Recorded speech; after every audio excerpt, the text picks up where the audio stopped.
55వ శ్లోకము. భక్త్యా మామభిజానాతి యావాన్యచ్ఛాస్మి తత్వతః తతో మాం తత్వతో జ్ఞాత్వా విశతే తదనంతరం. భక్త్యా శుద్ధ భక్తియుక్త సేవచే మాం నన్ను అభిజానాతి మానవుడు తెలుసుకొనినప్పుడు యావాన్ సాధ్యమైనంత యహుచ అస్మి నా యథార్థ రూపములో తత్వతః యథార్థముగా తతః పిమ్మట మాం నన్ను తత్వతః నిజముగా జ్ఞాత్వా తెలుసుకొని విశతే ప్రవేశించును. తత్ అనంతరం అటు పిమ్మట భక్తియుక్త సేవ చేతనే మానవుడు నన్ను యథార్థ రూపములో దేవాదిదేవునిగా అవగాహన చేసుకోగలడు. అట్టి భక్తితో అతడు నన్ను పూర్తిగా ఎరిగినప్పుడు భగవద్రాజ్యమున ప్రవేశింపగలడు. భాష్యము. దేవాదిదేవుడైన శ్రీకృష్ణ భగవానుని మరియు అతని స్వరూపాంశలైన విష్ణుతత్వములను అవగాహన చేసుకొనుట మానసిక కల్పనకు గాని అభక్తులకు గాని సాధ్యపడదు. ఎవరైనను దేవాదిదేవుని అవగాహన చేసుకోదలిచినచో వారు శుద్ధభక్తుని నిర్దేశములో శుద్ధభక్తియుక్త సేవను అవలంబించవలెను.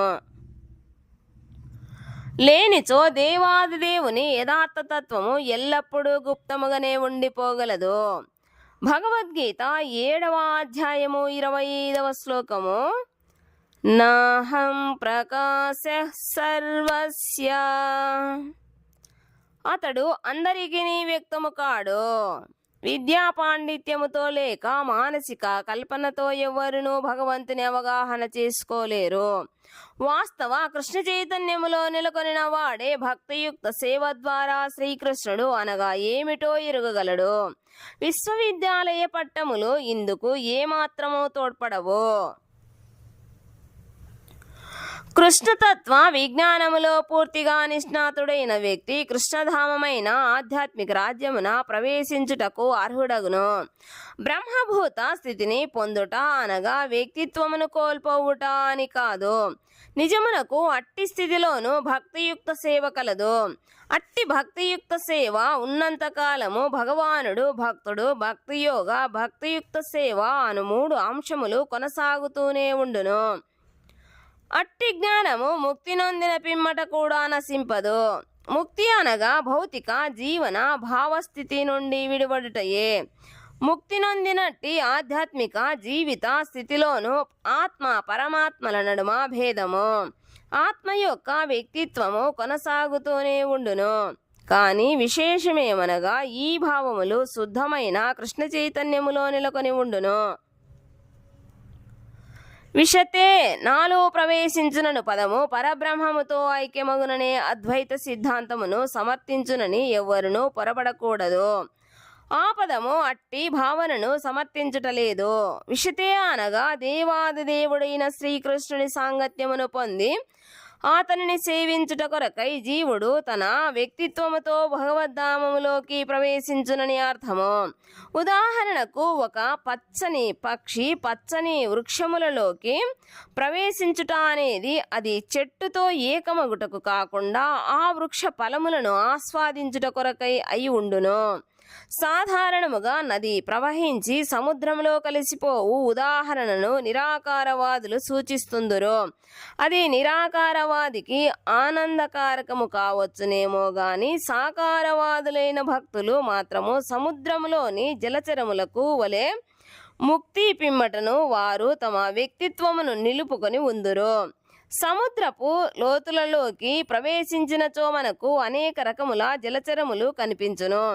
కనుక కేవలము సముద్ర ఉపరితల పరిజ్ఞానమునే కాకుండా సముద్ర అంతర్భాగములలో నివసించు జలచరములను గూర్చిన పరిపూర్ణ జ్ఞానమును కూడా ప్రతి ఒక్కరునూ కలిగి ఉండవలెను. శుద్ధ భక్తియుక్త సేవ చేతనే భక్తుడు దేవాదిదేవుని దివ్య గుణ లక్షణములను విభూతులను యథార్థముగా అవగాహన చేసుకోగలడు. 11వ అధ్యాయములో చెప్పబడినట్లు కేవలము భక్తియుక్త సేవ ద్వారానే మానవుడు భగవంతుని అవగాహన చేసుకోగలడు. 11వ అధ్యాయము 54వ శ్లోకములో అదే విషయము ఇక్కడ తిరిగి నిర్ధారించబడినది. మానవుడు భక్తియుక్త సేవ ద్వారానే దేవాది దేవుడైన శ్రీకృష్ణ భగవానుని అవగాహన చేసుకుని అతని ధామములో ప్రవేశించును. భౌతిక భావనల నుండి విముక్తి అను బ్రహ్మభూత స్థితిని పొందిన పిమ్మటనే శ్రీకృష్ణ భగవానుని గూర్చిన లీలా శ్రవణముతోనే భక్తియుక్త సేవ ఆరంభమగును. మానవుడు దేవాది దేవుని గూర్చి శ్రవణము చేసినప్పుడు బ్రహ్మభూత స్థితి అప్రయత్నముగా వృద్ధి చెందును. అప్పుడు లోభము మరియు ఇంద్రియ భోగవాంఛ వంటి భౌతిక కాలుష్యములు నశించును. లోభము మరియు కోరికలు హృదయము నుండి వైదొలగగానే భక్తుడు భక్తియుక్త సేవ పట్ల మరింత అధిక ఆసక్తిని పెంచుకొనును. అట్టి ఆసక్తి ద్వారా అతడు భౌతిక సంపర్కము నుండి విముక్తుడగును. అట్టి జీవిత స్థితిలో అతడు దేవాది దేవుడైన శ్రీకృష్ణుని యథార్థముగా ఎరుగగలడు. శ్రీమద్భాగవతము 1వ స్కందము 2వ అధ్యాయములో 16 నుండి 21 వరకు కూడా దీనిని గూర్చి చెబుతుండెను. ముక్తి పిమ్మటను భక్తియుక్త సేవ కొనసాగుతూనే ఉండును. అప్రాయాణాత్ తత్రాపి హి దృష్టం అనగా ముక్తి పిమ్మటను భక్తియుక్త సేవా విధానము కొనసాగుటను వేదాంత సూత్రము 4:1-12 సమర్థిస్తుండెను. నిజమైన ముక్తికి నిర్వచనము జీవుడు తన నిజస్థితిలో తిరిగి నెలకొనుటయేనని శ్రీమద్భాగవతము 2వ స్కందము 10వ అధ్యాయము 6వ శ్లోకములోనూ చెప్పబడినది. ప్రతి జీవుడు దేవాది దేవుని అంశ అని ఇదివరకే జీవుని నిజస్థితి వివరించబడినది. కనుకనే సేవయే జీవుని నిజస్వరూప స్థితి. ఆ సేవ ముక్తిని పొందినను నిలిచిపోదు. నిజమునకు ముక్తి అనగా అజ్ఞానము నుండి ముక్తి పొందుట. 56వ శ్లోకము.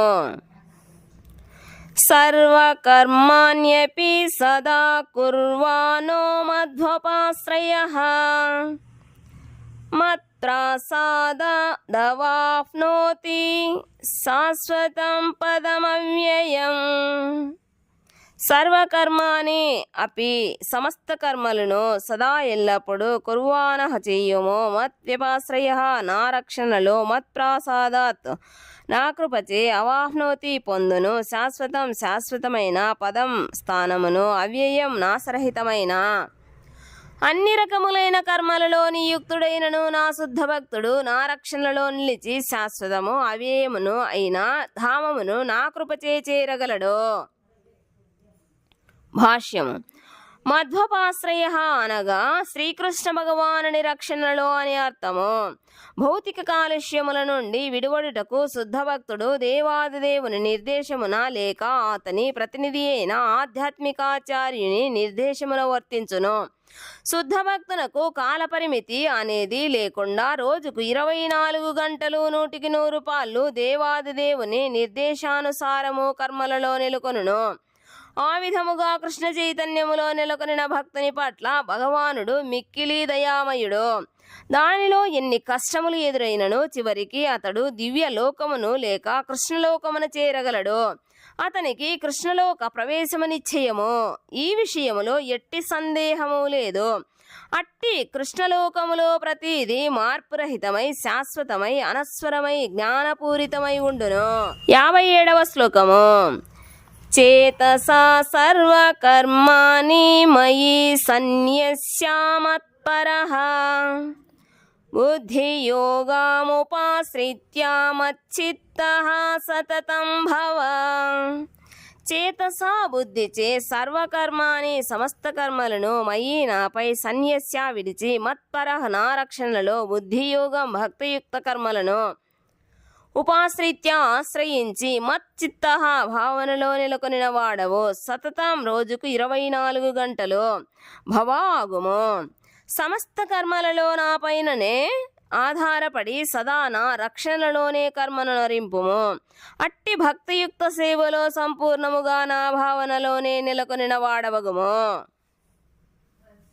భాష్యము. ఎవరైనను కృష్ణ చైతన్యముతో కర్మను నరించినప్పుడు తానే సమస్త ప్రపంచముకు ప్రభువను ప్రభువునను భావనతో వర్తించడు. నిజమునకు ప్రతి ఒక్కరును దేవాది దేవుడైన శ్రీకృష్ణ భగవానుని నిర్దేశానుసారము సేవకుని వలె వర్తించవలెను.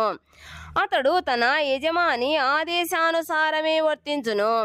సేవకుడు వ్యక్తిగత స్వాతంత్ర్యమును కలిగి ఉండడు. పరమపురుషుడైన శ్రీకృష్ణుని పక్షమున వర్తించు సేవకుడు కర్మ యొక్క లాభ నష్టములతో కలత చెందడు. కేవలము అతడు భగవంతుని నిర్దేశానుసారము విశ్వాసముతో తన విధులను నిర్వర్తించును. ఇప్పుడు అర్జునుడు శ్రీకృష్ణుని ప్రత్యక్ష నిర్దేశానుసారము వర్తించెను. కానీ శ్రీకృష్ణుడు లేనప్పుడు మానవుడు ఎట్లు నడుచుకోవలనని ఎవరైనను వాదించే అవకాశము కలదు. ఈ గీతా గ్రంథములోని శ్రీకృష్ణ భగవానుని నిర్దేశానుసారము మరియు ఆ దేవాది దేవుని ప్రతినిధి అయిన ఆధ్యాత్మికాచార్యుని నిర్దేశానుసారము ఎవరైనను కర్మ చేసినచో వారికి శ్రీకృష్ణుని ప్రత్యక్ష నిర్దేశానుసారము వర్తించిన ఫలమే కలుగుననుట దానికి సమాధానము. ఈ శ్లోకములోని మత్పరహ అను సంస్కృత పదము గొప్ప ప్రాధాన్యతను కలిగి ఉండెను. ఎవరికైనాను కృష్ణ చైతన్యములో శ్రీకృష్ణుని ప్రీతి కొరకై వర్తించుట తప్ప ఇతర జీవిత లక్ష్యము మరొక్కటి ఉండకూడదని ఆ పదము సూచించును. అట్లు వర్తిస్తూ మానవుడు ఈ ప్రత్యేక కర్తవ్య నిర్వహణ కొరకు నేను శ్రీకృష్ణునిచే నియమించబడితినని శ్రీకృష్ణుని గూర్చి స్మరించవలెను. అట్లు కర్మను నిర్వర్తించినప్పుడు అతడు నిరంతరము శ్రీకృష్ణుని గూర్చి స్మరించును. అదే సంపూర్ణ కృష్ణ చైతన్యము. ఏదో ఒక కార్యమును తమ ఇచ్ఛానుసారము నిర్వర్తించి ఆ ఫలమును దేవాది దేవుడైన శ్రీకృష్ణునకు సమర్పించరాదని ముఖ్యముగా ఈ విషయములో గ్రహించవలెను. అట్టి కార్యమెన్నడును కృష్ణ చైతన్యముతో కూడిన భక్తియుక్త సేవకు సంబంధించినది కాదు. ఎవరైనను శ్రీకృష్ణ భగవానుని ఆదేశానుసారము నడుచుకోవలననేది ముఖ్యము. శ్రీకృష్ణుని ఆదేశములు గురు శిష్య పరంపర నుండి ప్రామాణికాచార్యుని ద్వారా లభించును. కనుక ఆధ్యాత్మికాచార్యుని ఆదేశమును జీవిత పరమ ధర్మముగా గ్రహించవలెను. కనుకనే ఆధ్యాత్మికాచార్యుని ఆశ్రయించి అతని నిర్దేశానుసారము కర్మను నరించినచో కృష్ణ చైతన్యమున జీవిత పరిపూర్ణత్వము తప్పక లభించును. 58వ శ్లోకము. మచ్చిత్తః సర్వదుర్గాని మత్ప్రసాదత్తరిష్యసి